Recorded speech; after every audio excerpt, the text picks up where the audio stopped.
Salut. Me revoilà pour une des dernières vidéos, l'avant-dernière. Comment j'ai découvert personnellement le Katsugen Undo, le laisser-aller, le pilotage automatique du corps. Euh, du coup, j'avais 19 balais. Euh, Insatisfaction faisant son chemin, je savais pas quoi en foutre, quoi. Et voilà, mon père avait une large bibliothèque, avec tout et son contraire, hein, et des trucs de développement personnel, euh, divers et variés. Et donc je lisais un truc de Durkheim, je crois, sur la méditation. Et j'en avais lu des trucs différents, enfin c'était surtout l'intérêt philosophique aussi qu'il y avait derrière ces livres que je cherchais. Enfin peu importe.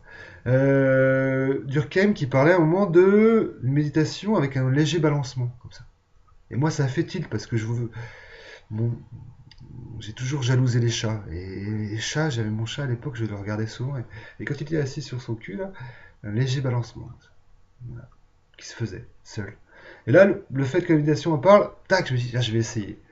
Donc je fais ça très sérieusement, je me sur mon tapis d'Orient, je me mets en tailleur, une petite musique orientale, bien sûr, hein, parce que c'est l'Orient, c'est l'exotisme. Donc, et voilà, et être tranquille et sentir ce petit balancement très vite. Je le sens. Et il disait, laissez aller ce balancement. Très docile, très sage, je laisse aller le balancement. Et là, bientôt, les bras qui se mêlent, le balancement devient balancement. Mais bien plus large, ça devient un vrai tourbillon au fur et à mesure, la tête et tout ça, les bras. Et moi, intérieurement, oh, qu'est-ce qui se passe? Le flip, quoi. Le flip. L'impression, enfin la peur surtout, de devenir fou. Parce que le corps m'échappe quelque part. Le... et du coup, cette réaction, mais en même temps, je suis pris dedans, et puis je vois bien que il y a quelque chose de... Je me laisse aller finalement. Je me laisse aller tout en ayant le gros flip de ce qui se passe. Et finalement,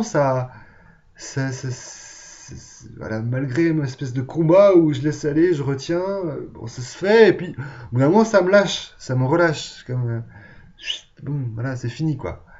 Là, je rouvre les yeux, je suis tout, comme on peut être après s'être laissé aller. Il y avait mon chat qui était là, je le regarde, et je vois que ça l'a pas effrayé.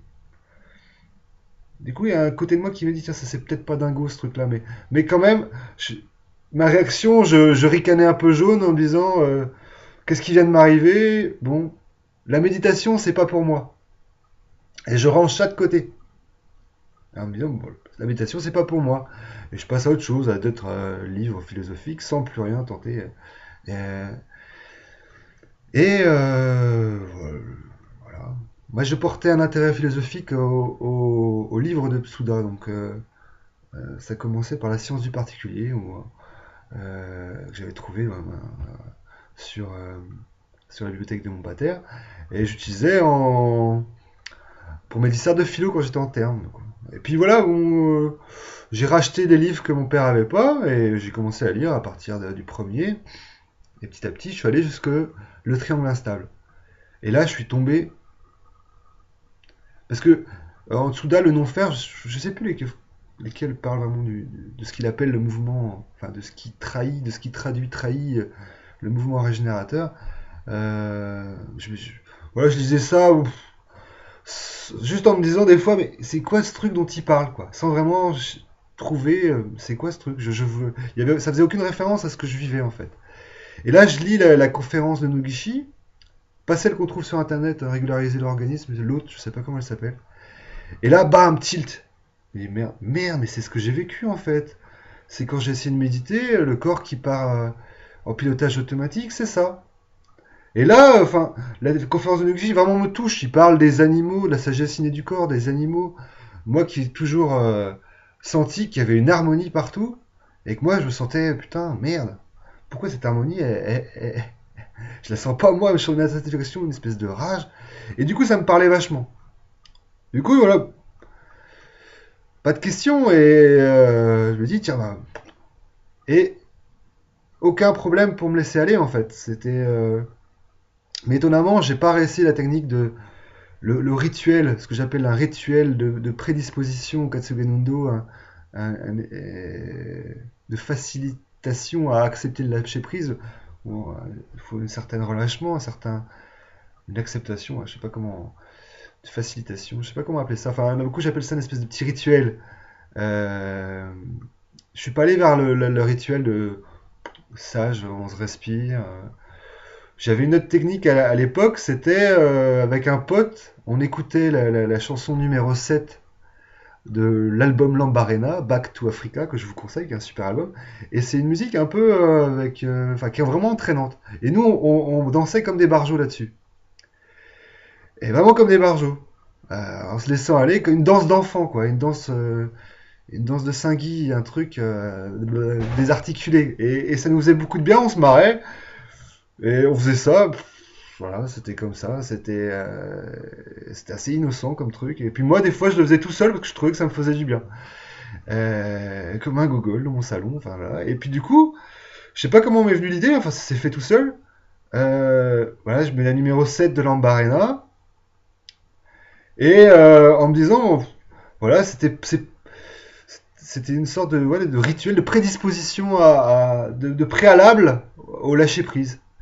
Et voilà, je faisais ça. Je dansais comme un con, comme un taré. Et puis au bout d'un moment, pouf, ça venait ou c'est plus moi qui bouge. C'est le corps qui fait son petit bousin. Et voilà, ça c'était mon rituel.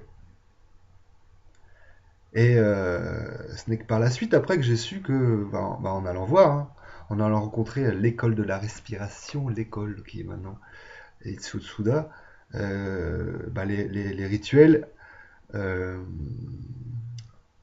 autour du Katsuganundo qu'a transmis Noguchi Putsuda, quoi.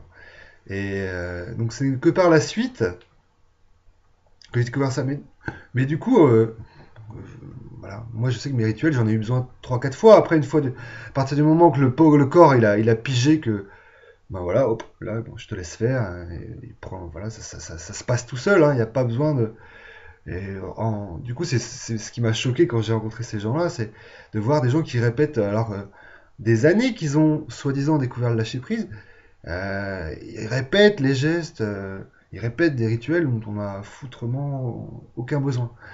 Et aussi, il y a des attitudes, enfin, ils conseillent par exemple d'être à genoux, alors que finalement, enfin, je sais que la plus grande amplitude de mouvement, d'énergie, souvent se fait euh, debout, hein, debout. J'avais demandé d'ailleurs à une des femmes que j'avais revue dans le métro, qui était dans ce groupe de Katsuganundo à Paris, pourquoi ils faisaient ça, parce que moi j'étais tout le temps debout, du coup, pourquoi vous faites ça à genoux? Elle m'avait répondu, bah ah, c'est sûrement parce que nous sommes des occidentaux, et ça c'était une rengaine de Souda, hein, opposer les occidentaux avec les orientaux. Toujours, hein, les orientaux sont mieux, hein. Vraiment, faut séparer les êtres vivants selon leur culture et tout ça, c'est important. Donc voilà, moi j'avais juste envie de dire, parce que j'ai perçu des gens se posaient la question, comment j'ai découvert le Katsumono. Donc c'est sans référence, c'est venu comme ça tout seul, et, et c'est quelque part, je pense, une chance, un coup de bol, et puis que, coïncidence aussi, de trouver les livres de Tsuda dans. Mais pas que, hein, il a d'autres livres beaucoup mieux que ceux de Tsuda, et ceux de UG par exemple, qui étaient dans la bibliothèque de mon père, et que je vous conseille, par contre c'est les seuls livres que je vous conseille d'ailleurs. Euh, voilà, et que, voilà, c'est tout, c'était pour dire ça.